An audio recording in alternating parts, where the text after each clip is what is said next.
शुक्रवार के दिन अगर शंकर के मंदिर में जल चढ़ाया जाए तो नारी का अखंड सौभाग्य होता है। हरिहर मिलन का जो बेलपत्र और तुलसी का दल होता है वो बुद्धि के लिए, चित्त के लिए, हमारे शरीर के विकास के लिए, बुद्धि के विकास के लिए बहुत जरूरी होता है। भगवान कृष्ण की 16,108 रानी में राधा का नाम नहीं है और राधा के पति में कृष्ण का नाम नहीं है। राधा जी के पति का नाम क्या है? क्या नाम है राधा जी के पति का? अनय घोष। क्या नाम है राधा के पति का? अनय घोष। राधा जी की सास का नाम था जटिला, ननन का नाम था कुटिला। राधा जी का विवाह हुआ था ग्राम छाता। कहां की रहने वाली थी राधा? जम के बोलो। है बरसाना। पक्के में बरसाने की राधा नहीं थी, राधा जी थी रावल गांव की। बरसाने में तो राधा जी के पिताजी की कचेरी थी जिसमें राधा वर्ष में एक बार कचेरी पर जाती थी, इसलिए उसका नाम है बरसाना, वर्ष में एक बार आना। पात्र में जल और दूध ले लीजिए शुक्रवार का दिन। तो कहोगे गुरुजी ये कथा कहां से निकाल के लाए हो? तो विष्णु पुराण में से आप उसको स्मरण कर सकते हो। काय में से? विष्णु पुराण में से। एक पात्र में देसी गाय का दूध, जल उसमें रखकर, और आपके यहाँ अगर लड्डू गोपाल हो, यदि आपके घर में ठाकुर जी हो, लड्डू गोपाल हो, विष्णु जी का कोई स्वरूप हो, श्री हरि का कोई स्वरूप हो, तो उस पर शुक्रवार के दिन आप संध्या के समय पर दुर्वा डालकर उस दुर्वा से अगर लक्ष्मी जी के नामों का 108 बार उच्चारण कर घी का दिया लगाकर कैसर के चावल साथ में रखकर केवल उस जल का और दूध का मात्र छींटा देते हो तो उसके घर में कभी लक्ष्मी की कमी नहीं आ सकती, संपदा बढ़ती चली जाती है। 108 बार लक्ष्मी के नाम का मात्र उच्चारण कर लेने पर भगवान विष्णु के चरणारविंद पर, भगवान विष्णु के चरणों पर केवल उस दुर्वा का, जल का, दूध का सिंचन कर देने से भी लक्ष्मी की वृद्धि होती है। हमारे यहाँ व्याख्यान वर्णन करा है स्कंद पुराण में।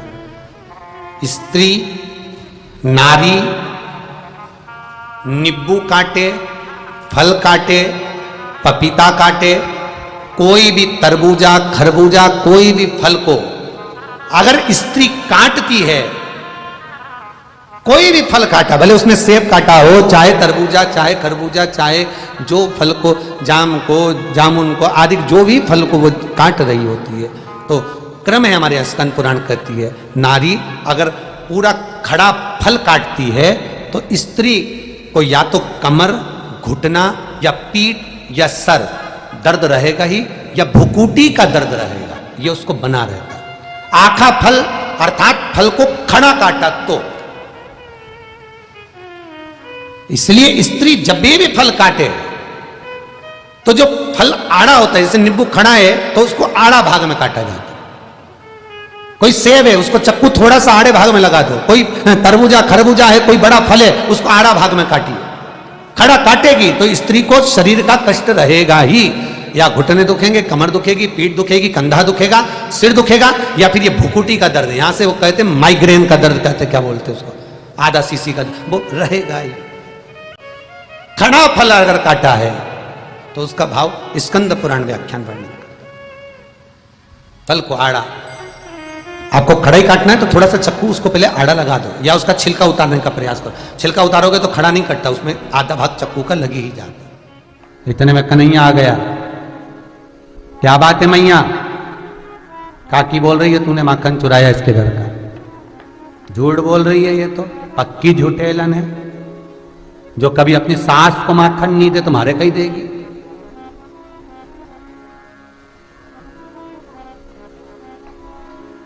पक्की झूठ बोल रही है। यशोदा जी को तो अपने लाला पर विश्वास था, कह दिया चल जान निकल यहां से। वो काकी निकलती निकलती बोल दी, सुन ले रे यशोदा, अगर तेरे बेटे को पकड़कर नील आई चोरी करते हुए तो मेरा नाम भी कीर्ति काकी नहीं। अब ये तो के यशोदा अंदर चली, हाँ हाँ लिया ना। कन्हैया बाहर आकर बोला दरवाजे से बाहर, आज ही शाम को आऊंगा, नहीं आया तो मैं भी यशोदा का छोरा नहीं, जा पकड़ ले। अब चैलेंज तो इसको पसंद ही नहीं है, कोई चैलेंज दे दे बस दे दे। अब कन्हैया आज तो रात्रि को गए नहीं, इसने पास में डंडा रखा, वो पलंग पे सो रही खटिया पे, पति दूसरी खटिया पे सो रहा।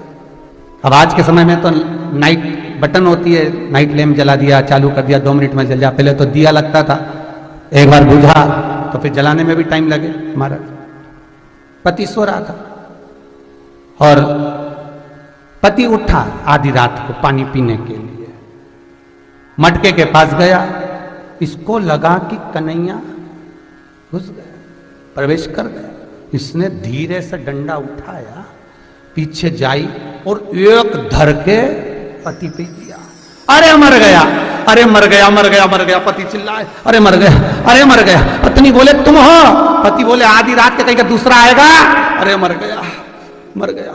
अब चिल्लाए, अरे मैं तो समझी थी कि कन्हैया है। पति बोले तुझे कन्हैया और पति में अंतर नहीं दिखे? कर्म फोड़ दिया मेरा। अरे पत्नी अब सिर मले, कपड़ा बांधी, रात को सोया, कन्हैया नहीं आया।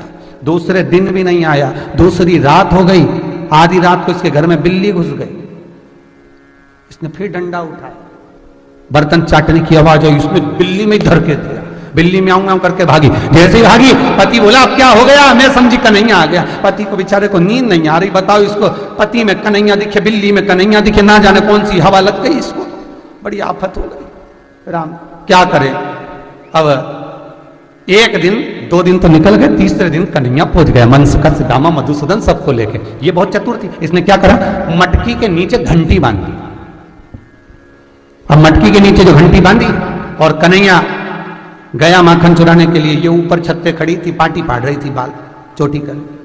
अब नीचे मनसुका, श्रीदामा, मधुसूदन, दाऊ, उसके ऊपर कन्हैया। और कन्हैया चढ़ के मटकी बस तोड़ ही रहा था, इतनी देर में मटकी के नीचे जो घंटी बंधी थी वो टन करने लगी। जैसी टन करी तो नीचे के जितने थे सब सपाट, सब भग गए। ये अकेला मटकी से टंगा और काकी आ गई धड़धड़ाती हुई आवाज सुनते से। आज पकड़ाया बेटा, तेरी मैया खूब नाक लगाए, अगर आज तेरी मैया को ना दिखाया तो मेरा नाम कीर्ति काकी नहीं। चल उतर नीचे, उतर जा नीचे। अरे उतर। अब उतर ही नहीं।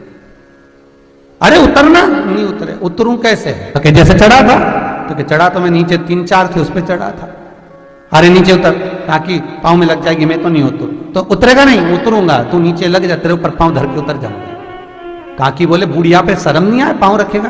कन्हैया बोला चुगली करते शर्म नहीं आए बुढ़िया होके, चल नीचे लग। अब कीर्ति काकी नीचे लगी, ये काकी के कंधे पे दोनों पे पाँव रखा, ऊपर से मटकी पकड़ा, नीचे पाँव, कभी पाँव ये दबाए, कभी ये पाँव दबाए, कभी ये दबाए, कभी ये दबाए।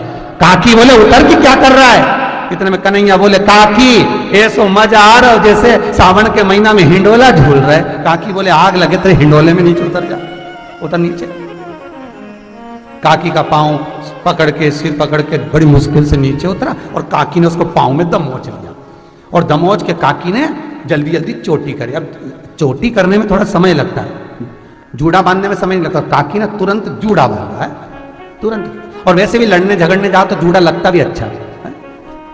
लड़ने में थोड़ा जूड़ा दमदार लगता है। 2-3 बार जब तक खुले नहीं ना, जब तक एनर्जी आएगी।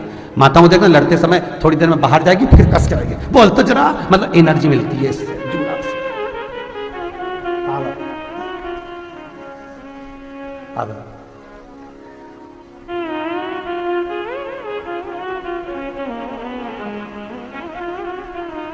काकी ने जूड़ा कसते से बोला चल चल तेरी माता के पास मैं नहीं जाऊं। जमीन पे सो गया, उठे ही नहीं। हाथ पकड़ के बाहर निकली, जैसे तैसे दरवाजे में कुंडी लगाई, कुंडी लगाकर जैसे जाने लगी, कूंची लगाकर, ताला लगाकर, चाबी कमर में खोस के चल तेरी मैया को दिखाऊं तो चोरी करे कि नहीं करे? तेरी मैया तो खूब नाक लगा, मेरा बेटा चोरी नहीं करे, चल। जमीन पे सो गया, नहीं उठा। अरे उठ, नहीं उठा। बड़ी मुश्किल से उठ के बैठा, बैठते से बोला काकी तेरे सिर की सौगंध खाऊं कभी चोरी नहीं करूंगा। काकी बोली सौगंध मेरी खा रहा है, तेरी मैया की क्यों नहीं खाता? कन्हैया बोला मेरी एक ही तो मैया। काकी बोली तो मैं 2-4 उठ, नहीं उठा। फिर बोला काकी मैं तेरे कान पकड़ू कभी चोरी नहीं करूंगा। अब खुद के पकड़ने की जगह काकी के पकड़ लिए। नहीं मानी, लेकर गई, खींच कर ले जा रही है। अब धीरे धीरे कन्हैया चल रहा है, चलते चलते बीच मार्ग में चले, बीच मार्ग में और बीच मार्ग में चलते चलते गौदान और एकादशी, ताकि जिस मार्ग से आ रही थी वहीं से मायावत का ससुर खंडन आ करा था रहा। जगन्नाथपुरी सामने में। से और श्रीमद ससुर वल्लभाचार्य जी ने कहा उसने था उसका पल्लू एकादशी लिया। मरने के बाद समय मत दो, एकादशी ससुर के सामने कहा था कि नहीं कहा था? जीते बहुएं जी खड़ी दान नहीं करिए। होती। इसलिए जगदीश में पहले और जगन्नाथपुरी अब में में बहुत अंतर एकादशी जमीन और उल्टी आसमान लटकी का। होती है। करें अपने दर्शन। आज के जमाने में जगदीश तो पहले एकादशी ससुर के को सामने उल्टा खड़ी नहीं लटकाया। होती थी। आज के क्यों? जमाने क्योंकि में तो वल्लभ ने कहा सास कि एकादशी ससुर जीते बैठे, जी दो। पति कई उधर पंडित खड़ा, कहते हैं इसको हमारे कोई बात दादाजी मर कहना गए है, जब 12वीं का दिन होता है आएगी, तो पंडित जी मारती संकल्प वो छुड़ा जाए। देते हो एकादशी। बड़े बेटे ने 5 दे दी, छोटी बहू ने 3 दे दी, पति उसने भी 2 दे ऐसा दी, उसने 2 दे दी। तो क्या हाथ जोड़ तुम्हारे के दादाजी जाए। भिखारी थे जो तुम्हारी एकादशियां लेकर क्या जाए? कह सकते, क्या तो और तुम कौन होते हो दादाजी को एकादशी देने वाले? ससुर को जो देखा कौन सा इतने पुण्य कर लिए जो तुरंत तुम पल्लू ले एकादशी लिया एकादशी और इतना के पल्लू दान की करी। महत्ता- और कन्हैया का हाथ पकड़ ससुर जी ने पूछ लिया कन्हैया के कोई पास खड़े हो व्यक्ति गए, अगर खटिया पर कहाँ जा रही है बेटा? पलंग पर तड़प रहा अरे है, इसकी मैया खून नाक लगाए, मेरा लाला चोरी ना करे, इसलिए इसको दिखाने जा रही है। कि उसको देखने अच्छा, जाओ। इतने में तो कन्हैया अपनी बोला, ओ काकी, एकादशी में ओ काकी, एकादशी काकी बोले, हाँ, उसको तुरंत दे दो। क्यों? तो जिससे बहुत उसको प्यास मोक्ष लग मिल रही जाए। है, पानी पी लेंगे ना काकी। एकादशी ससुर बोला बेटा चले जाएंगे, इसको पानी पी किया लेंगे। गया। यहीं तो कुआं है, हमारा जा जरा पानी पाप पी कर्म कर। है। जाओ। हमने किसी जीव की हत्या करी है, हमने किसी को जल्दी कष्ट आना। प्रदान करा आओ। है, हमने किसी को और कन्हैया गया पानी हमने पीने, वापिस किसी आया, को काकी पानी चल, दिया, हमने किसी को काकी का मुंह खाना उधर, दिया, पल्लू हमने ढका हुआ, किसी को ससुर इधर, गालियां दे दी। कुआं इधर, मात्र वापिस एकादशी आया, काकी बोले चल, हाथ पकड़ा कर लेने इसने लाओ तो ससुरा जी ये का पकड़ा। सारे जो दोष हैं वो समाप्त हो जाते अब ससुरा का हाथ एकादशी पकड़ा। के दिन ससुर के जब तो आप काटे जल से खून नहीं। शंकर को जिस चढ़ाने तो समय में जब एकादशी का दिन पौने रहे ससुर के और सामने नहीं शंकर खड़ी जी के होती मंदिर थी, में उस आप समय जल पर हाथ समर्पित पकड़ना करते हैं। ससुर का कितनी बड़ी बात है। 3 बार ससुर तो गुस्से में लाल, स्वधा बस खुर्रारा गुस्से में, बोल कुछ नहीं रहा, या बस केवल खुर्रा रहा है, बोल नहीं रहा, जिसमें 12 श्लोक और गुस्से में लाल होकर चल। और कन्हैया ने कहा चल, और कन्हैया गायब, ये ससुर को पकड़ के ले जा रही है। अब जैसे कन्हैया धीमा चले वैसे बुढ़ा आदमी धीमा चले, बोला कुछ नहीं। और क्या बोली, चल तो सरी, ऐसे थप्पड़ पड़वाऊंगी, ऐसी मार पड़वाऊंगी कि तेरा छठी का दूध याद दिला दूंगी। इतने में ससुर ने सोचा मेरी बहू और मेरा छठी का दूध याद दिलाएगी, आज मैं भी देखूं कहां लेके जा रही। और हाथ पकड़े ले जा, यशोदा जी क्या पहुंच गई, दरवाजा बजाया, यशोदा जी दरवाजा खोली। जो ससुर जी को देखा तो यशोदा जी ने भी पल्लू वल्लू ले लिया, और पल्लू लेकर यशोदा जी बोली क्या बात है सखी, क्या बात क्या है, तेरे बेटे को पकड़ के लाई, दे 2-4 धर के। यशोदा जी पल्लू लग के बोली, अरे पलट के तो देख किसको पकड़ के लाई, क्या पलट के लाई, तुम्हारे की मैं मारूं। ससुर ने सोचा मेरी बहू मुझे मारेगी, आज देखो इतनी दम कांसी आई। यशोदा जी बोली, अरे पलट के तो देख ले, किसको पकड़ के लाई, कन्हैया को, पलट के तो देख, जो पलट के देखो। अरे हमारा ससुरा जी तुरंत पल्लू वल्लू करके हाथ जोड़े, तुमने तो कन्हैया को लाई थी और तुम कहां से आ गए। इतने में ससुरा बोला, तुझे बुढ़ा और बच्चा में अंतर नहीं टिपे, तू घरे आ, तब निपटू थार से। और इतने में काकी की आंख में आंसू, कन्हैया अंदर से आया, आंखें मलता मलता, मैया क्या हो गया। मैया बोले कीर्ति काकी पागल हो गई बेटा। और इतने में यशोदा जी तो अंदर गई, कन्हैया बाहर आके बोला काकी कैसी है। काकी बोली बेटा जिस दिन हाथ आ गया ऐसी चटनी बनाऊंगी तेरी कि जिंदगी भर याद करेगा। कन्हैया बोले काकी मेरी तो बाद में बनेगी, घरे जा, तेरा खसम तेरी बनाएगा, तू जा तो सही अभी घर जा, अभी पहुंच। और जो घर में गई, ससुर जी खटिया डाल के बैठे थे, घर में जाते थे उनको प्रणाम करा, आप उनसे मत कहना पिताजी मैं आपसे क्षमा चाहती हूँ, जाओ जाओ। ससुर ने अंदर भेज दिया। रात को बेटा आया, पिता को जागते हुए देखा तो पहली बार कहा पिताजी आप पहली बार इतनी रात तक जाग रहे, क्या बात है। बेटा जिस घर में ऐसी बहू हो कौन ससुरा को नींद आएगी। भरे चौराहे से मेरा हाथ पकड़ के ले जाके यशोदा जी से के मारो, और क्या कि मैं तो कन्हैया को पकड़ के लाई थी, इसे बुढ़ा और बच्चा में अंतर नहीं दिखा। ससुर जी जैसे ही पिताजी बोले तो इतने में पति बोला पिताजी ना जाने इसको क्या हो गया, ये देखो ये देखो। इतने में तुरंत बेटा ये क्या है, रात को पानी पीने उठा था, डंडे से मार कर कहती मैं तो समझी कि कन्हैया है, बिल्ली को मारे तो क्या कन्हैया है, ससुर को देखे तो कन्हैया है, हर एक में कन्हैया दिखे। पिताजी इसका कोई उपाय बता। इतने में पिताजी बोले बेटा बरसाना जाते हैं तो बीच में एक कदम के पेड़ के नीचे बाबा बैठा है, वो अच्छा झाड़ा लगा था, उसको लिया। इतने में कन्हैया को मालूम पड़ गया, मनसुखा ने कह दिया बाबा लेने जा रहा है।